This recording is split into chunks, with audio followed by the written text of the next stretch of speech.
ఓం నమ శివాయ. మహాశివరాత్రి పర్వదిన సందర్భంగా విచ్చేసిన అశేష భక్తులందరికీ నమస్కారాలు తెలియజేసుకుంటూ, ఇక్కడికి విచ్చేసిన మన ప్రియతమ ముఖ్యమంత్రి నారా చంద్రబాబు నాయుడు గారికి మనస్ఫూర్తిగా నమస్కారాలు చేసుకుంటూ, ఇవాళ మహాశివరాత్రి. శివరాత్రి ప్రతి నెల వస్తుంది. దాని పేరు మాస శివరాత్రి. ఏడాదికి ఒక్కసారి వచ్చేదే మహాశివరాత్రి. ఈ మహాశివరాత్రి సందర్భంగా ఆ పరమేశ్వరుడు మహానందపడుతున్నాడు. కారణం ఏమిటంటే, శివుడు ఇవాళ చంద్రబాబు గారిని ధరించి చంద్రశేఖరుడయ్యాడు. శిఖ మీద ధరించాడు కాబట్టి చంద్రశేఖరుడు. అలాంటి ఇవాళ తెలుగు జాతంతా గర్వపడేలాగా భవిష్యత్ నిర్దేశనం చేస్తున్న ఆ మంత్రి మండలందరికీ చాలా ఆనందంగాను గర్వంగాను నమస్కారం చేసుకుంటూ, సామాన్య స్థాయి నుంచి ఇవాళ అంచెలంచెలుగా ఎదుగుతూ ఒక మహావటవృక్షంలా తయారైన వంశీకృష్ణ గారికి నిజంగా అభినందనలు తెలియజేస్తూ, ఇవాళ ఇంత మహాసభని ఏర్పాటు చేయగలిగారు. అలాగే మహా టీవీ ఇవాళ మహాభక్తి టీవీగా కూడా ఇవాళ నుంచి ఆరంభమైంది. ఇంకా భక్తి ఎల్లడలా యావత్ ఆంధ్రదేశం 2 రాష్ట్రాలకి వెదజల్లుతుందని మనస్ఫూర్తిగా నమ్ముకుంటూ, భక్తి అంటే విభక్తము కానిది భక్తి, అచంచలమైన ఏకారాధన మాట. ఈ సందర్భంగా ఒక చిన్న పిట్ట కథ చెప్పి ఆ తర్వాత శివతత్వంలోకి వెడదాం. ఒక బిజినెస్ మ్యాన్కి బాగా డబ్బులు వచ్చాయి.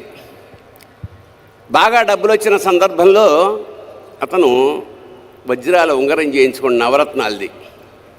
మరి ఏం కక్కుర్తి పడ్డాడో కొంచెం తక్కువ వచ్చింది అందులో బంగారం. పెట్టుకున్నాక రాత్రి తీసేద్దామంటే బిగుసుకుపోయింది, రావట్లా. ఏదో ఆయిల్ రాశాడు, కష్టపడ్డాడు, రాలేదు. రాత్రంతా ప్రయత్నిస్తే వేలు ఉబ్బిపోయింది. పొద్దున్నే భార్యకి చూపించాడు, వేలు ఉబ్బిపోయింది, ఏం చేయమంటావని. మరి ఎట్లాగా వెళ్ళి చూపించండి అంటే కంసాలి దగ్గరకు తీసుకెళ్ళాడు, కట్ చేయించి. అతను అన్నాడు, కాదండి బాగా వాచిపోయింది, కష్టం, ఒకసారి డాక్టర్కి చూపించండి. డాక్టర్కి చూపించుంటే కట్ చేయాల్సింది అంటే ఏంటి, వేలు అన్నారు. కాదు ఉంగరం. మరి ఎలాగా, రావట్లేదు. అప్పుడు వాళ్ళ భార్య చెప్పింది, ఒక పని చేద్దామండి, నాకు వెంకటేశ్వర స్వామి అంటే విపరీతమైన భక్తి, ఆయన్ని మొక్కుకోండి, అదే యాజ్ ఇట్ ఈజ్గా వచ్చేస్తుంది అని.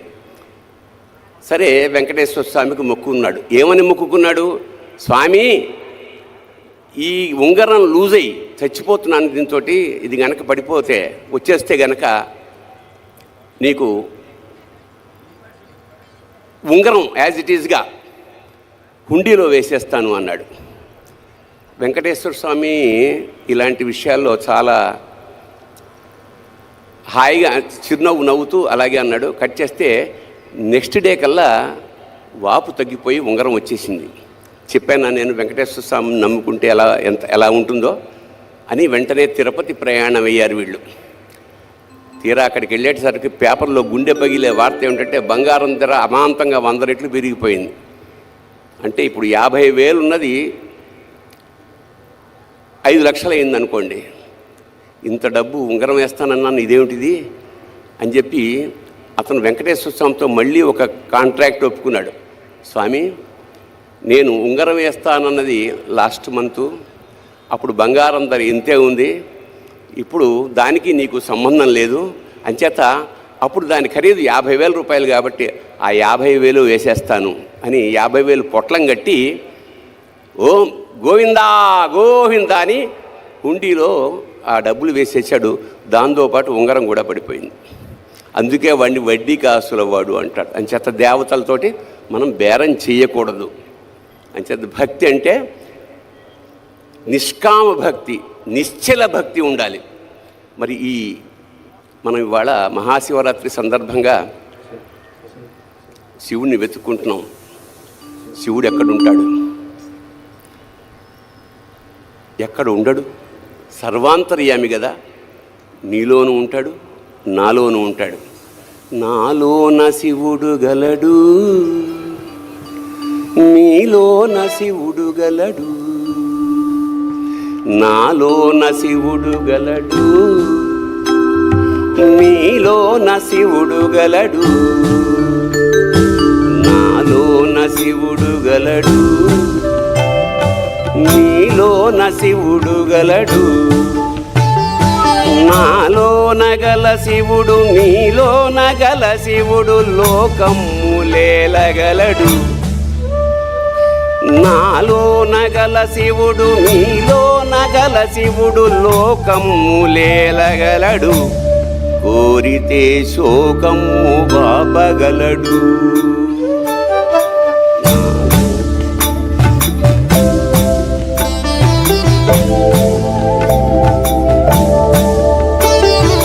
నాలోన శివుడు గలడు, నీలోన శివుడు గలడు. నాలోన గల శివుడు, నీలోన గల శివుడు గంగ పైకెత్తగలడు. నాలోన గల శివుడు, నీలోన గల శివుడు గంగ పైకెత్తగలడు.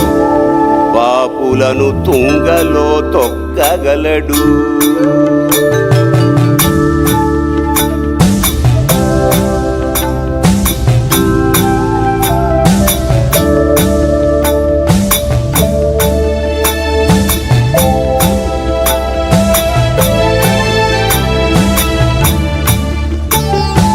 నాలోన గల శివుడు, నీలోన గల శివుడు ఒక కన్ను తెరవగలడు.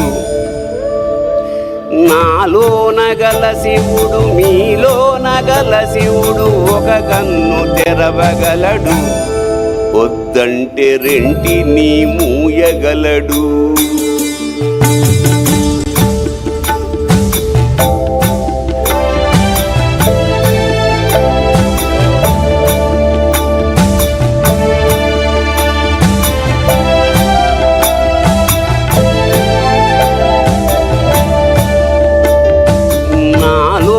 గల శివుడు, నీలోన గల శివుడు సగము పంచియగలడు.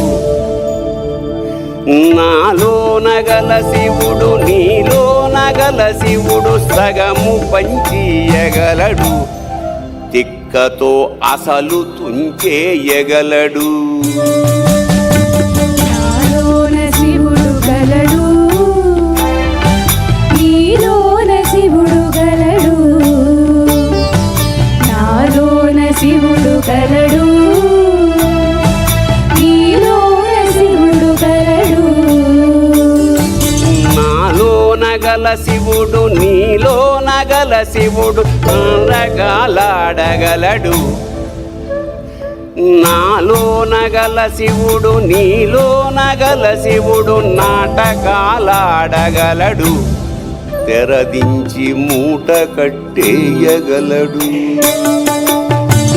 నాటకాలాడగలడు, తెరదించి మూట కట్టేయగలడు.